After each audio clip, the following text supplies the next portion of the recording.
Hey by contrast again, and today guys, I'm here to do another anime review, and my review is to Boku no Hero Academia Season 2 Episode 6. Guys, again, sorry this like you guys should know by now, still getting through these emotions and everything, but part of it is also because I've been busy with my filming actually. If I can just show you guys right over here.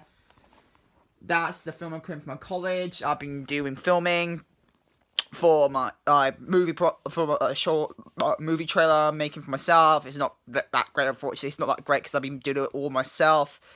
For myself, doing it all by myself, it's quite hard. I gotta admit that, and also I had a lot of limitations about it. But anyway, let's not talk about it anymore. Let's just get into a review of Boku no Hero Academia Season 2, Episode 6, guys. So let's get to it. So guys, in this episode of Boku no Hero Academia, oh my god, we've now got the reveal of why Takeru is trying to win against Midoriya all this time. Now, last few episodes we already knew it's because of his dad. We know it has something to do with his dad. Now we know that his dad, oh my fucking hell, how the fuck is he number 2 hero? He sounds like a fucking villain, from the his freaking understanding, gotta admit this, his understanding on, oh my god, you can actually see my face, just through my glasses, I just noticed that, but yeah, pretty much, for all this time, he's been wanting to become the number 1 hero, all this time his father wanted to become the number 1 hero, but of course, All Might is number 1 hero, and he's one of those kind of people who's got tons of pride and jealousy over that they can't be the number 1. They've been trying to become number 1 for years, but they couldn't because someone is just that better for them. So what he does is that instead of himself becoming number 1, showing the greatness, he wants greatness. That's what he pretty much wants. He wants greatness. Instead of him becoming number 1, the reason why he had a child, in other words, Takeru, why he wanted him, so he can make him the number 1 hero. That was pretty much it.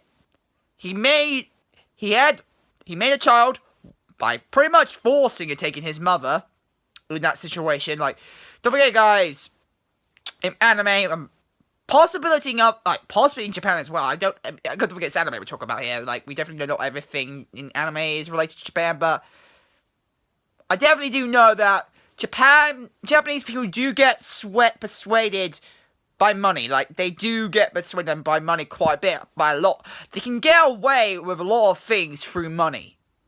I have actually noticed. I actually done some research about that, and it's actually been said by Japanese people as well that they actually get a lot of things that usually you can't get away with.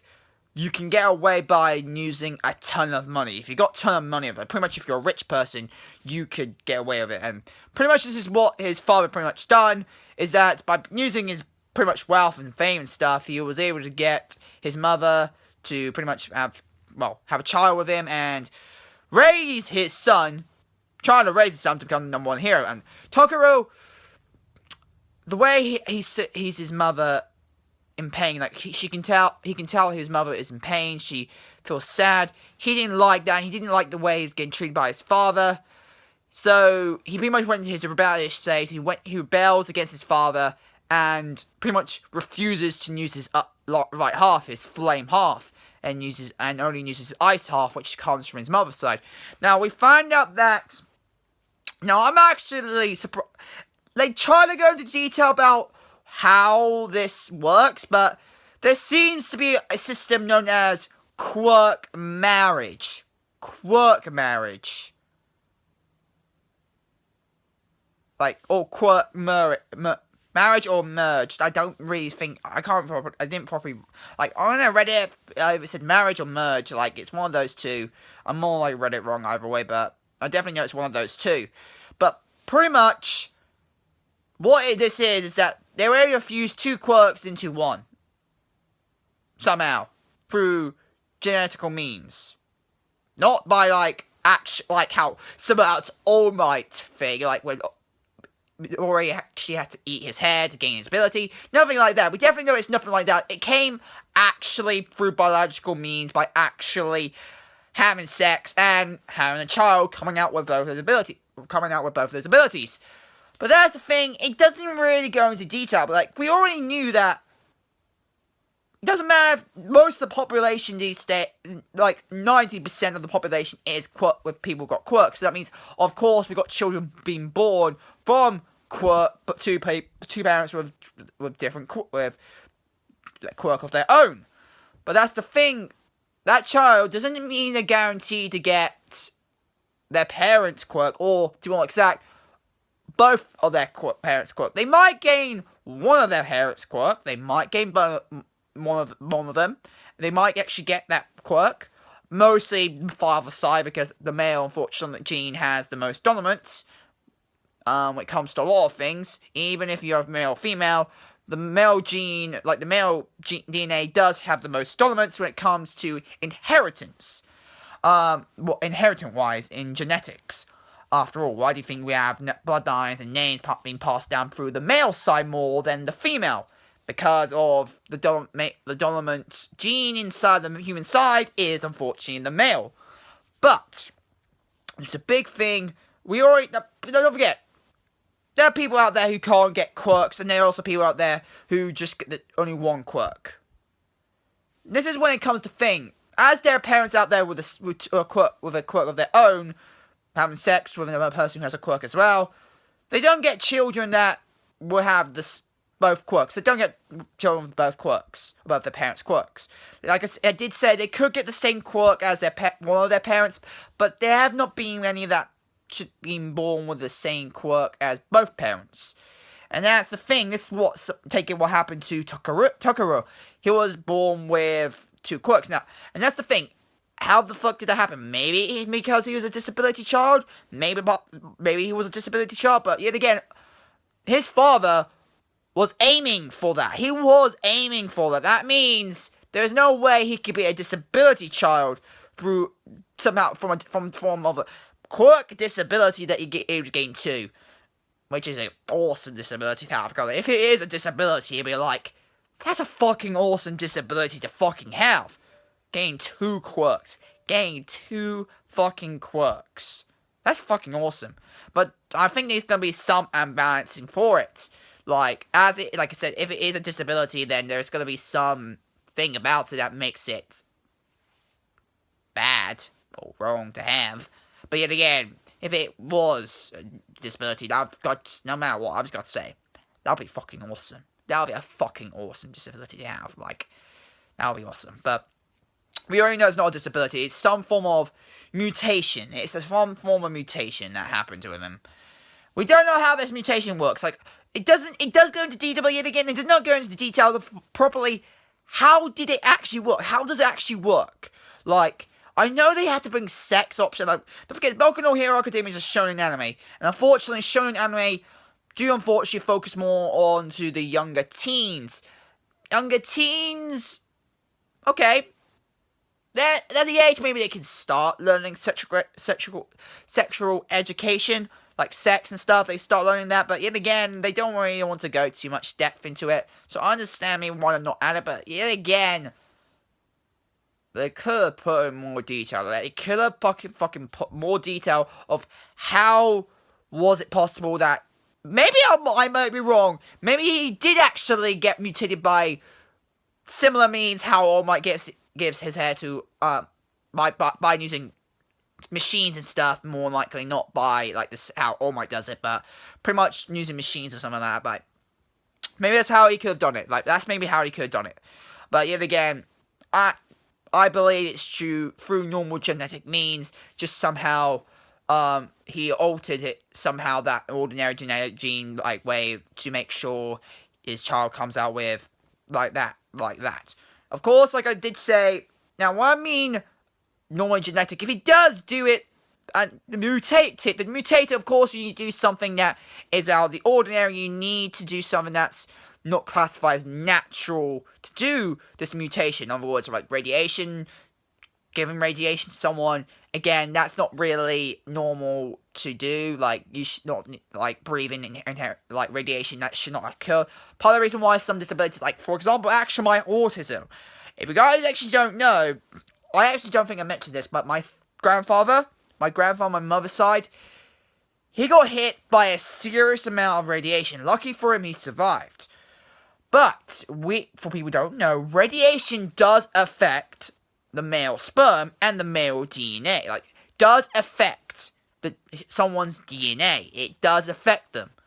Maybe not them personally, but their future generations, it will affect them. And unfortunately, what it affects is that it will give the child in their generation some form of disability, either physical or mental. And of course, my autism, unfortunately, there's of course a slight chance maybe. Of course, there's chances where maybe my autism came around. My autism came around even way before Granddad got the freaking radiation, but affected him. But there is the higher chance. There is unfortunately a high chance for, like I said, my bloodline and my granddad's bloodline and onwards, like around there, and including me. There's a high chance for us to have a child with a disability because of that radiation. So, either like physical or mental.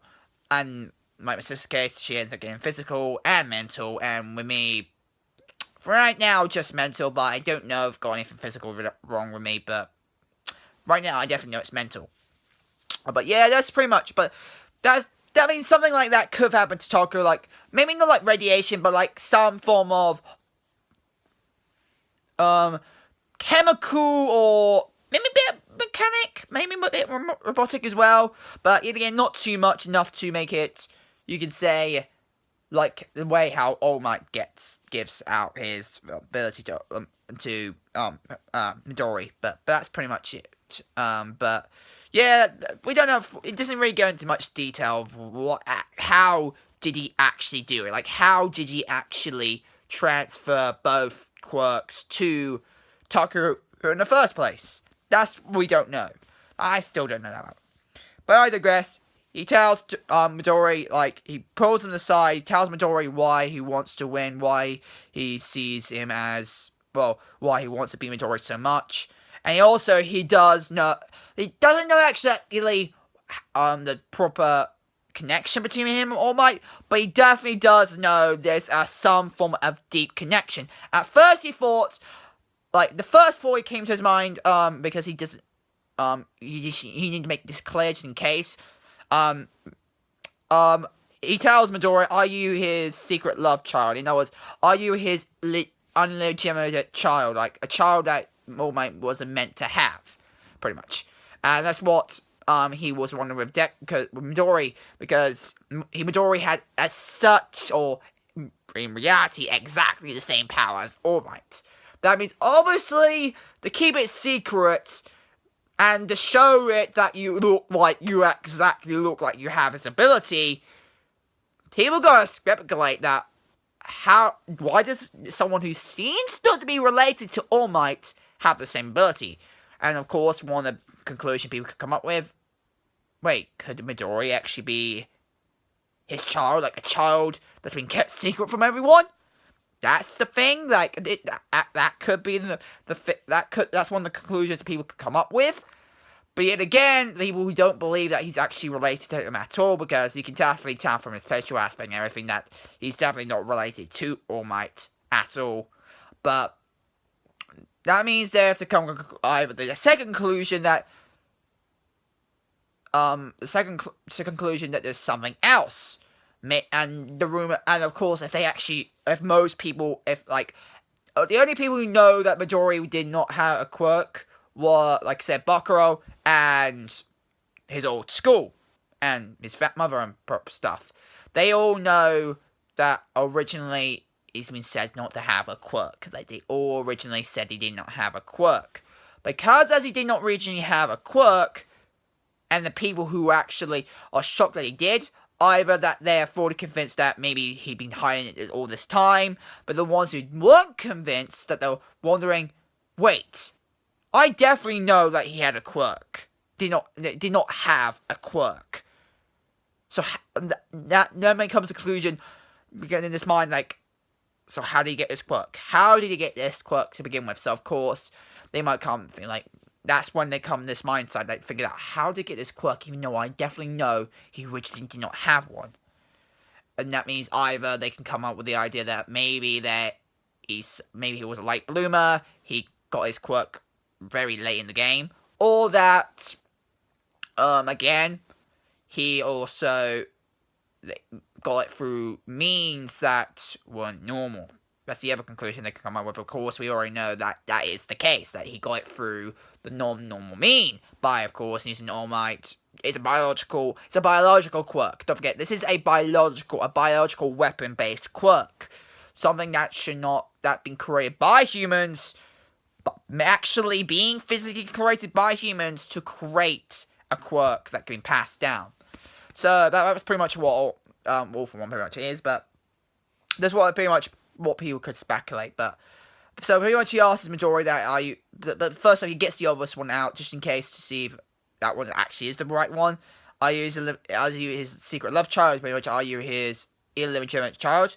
And of course Midori says, hell no, I'm not. Like, hell no, I'm not. And he said, even if I was, I would say I wasn't anyway, because of to make sure I won't get too much things complicated and everything. But pretty much he does say that. That means, of course, it does leave the other conclusion. What Takuro was thinking is that, so what is the connection between you and All Might? Like, is it a connection you can't tell us? Like, he does say that, and of course, he now knows it's definitely something that Midori can't tell him. Like, he definitely knows that. And he just leaves it with that. Like, you know what? I respect Takuro. Like, through it.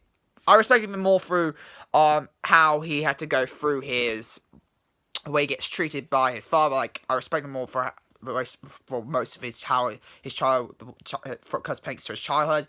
But I respect him even more because of find out about his childhood.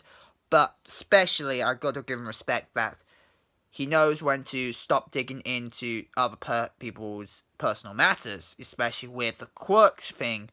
Even though Midori is technically his, you could say, biggest rival in the series. But pretty much that's it, and then he leaves. Then we also got conclusion of how the final round is going to work. And it's going to be a battle-based round, like, where they fight each other and pretty much everything. And, yeah. And at the end of the episode, Midori, who's got set up to fight against this guy known as Shinjo, I think that's his name. Shinjo Hidoshi. But pretty much, he got brought up to face him. Now, this guy with the big tail thing that comes out, like, he actually withdrawn, because he was one of the people who went to the finals, but he withdrawn because, the main reason why is because of this guy. And it seems like he has some form of verbal or a mental quirk ability. Because at the end of the episode, after Midori answered some form of a question to what he said, like the way he, because it seems like his quirk, Shinzo's quirk seems to have something to do with asking a specific question. Because at the end of the episode, after he asked that specific question, and Midori answered with a question, like, he said, what the hell is that all about? Like, pretty much, he roughly said something like that. And even though technically it is an answer, yet again, it's also a question. That's maybe part of the reason why maybe his quirk doesn't go fully active. Because I don't believe Midori's going to get knocked out from that. But Midori, he got frozen stiff. He went frozen stiff at the end of the episode. And it just ends off with that cliffhanger. But like, oh my god. But we definitely know, from that, we definitely know his quirk has something to do with verbal/mental ability. Like, his quirk has something to do with those two aspects, mental and verbal abilities. So, and it has something to do with asking a specific question in some way. But yeah, that's pretty much what it's all about. Because what this episode is pretty much all about. And yeah, and animation quality, pretty good, like animation again. Boku no Hero Academia does very good animation. I enjoyed it, and yeah. And yeah, that's all I've got to say. Hey guys, that's my anime review to Boku no Hero Academia Season 2, Episode 6, guys. Hope you guys are become channel fans today. If you guys are semi fan, go to down below. My register, and yeah, hope you guys are become channel fans today. And also, if you guys want if you want to go to my Patreon, that's also down there as well. But yeah, anyway guys, if you guys like it, comment, subscribe, and I'll see you guys later. Bye guys!